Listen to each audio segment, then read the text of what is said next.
nan kasar mu ta Nijar shugaban kasa shugaban jamhuriya Muhammad Bazoum ya sari wata sandar karantar da ɗiya mata tsawon lokaci har su samu ingantaccen ilimi. Wani tsokaci za ku iya yi a musulunce a game da irin wannan? Wannan yana daga cikin dama hakkin su akan shugabanni, yana daga cikin hakkin waɗanda shugaba yake. Shakka, assalamu alaikum. Alaikum assalam wa rahmatullahi wa barakatuh. Barka da zuwa, kuma menene dalilin wannan ziyara? Ziyara ce ta yan uwantaka wadda tsawon bismillahir rahmanir rahim wassalatu wassalamu ala nabiyil karim. Assalamu alaikum wa rahmatullahi wa barakatuh.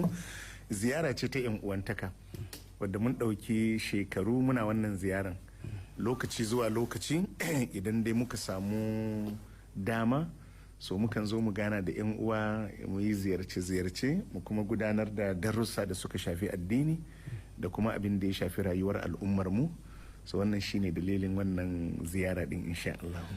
Zancen abin da ya shafi rayuwar al'umma da kuma darussa da ake yi, kamar a wannan lokaci da muke nan kasar mu ta Nijar, shugaban kasa shugaban jamhuriya Muhammad Bazoum ya sari wata sandar karantar da ɗiya mata tsawon lokaci har su samu ingantaccen ilimi.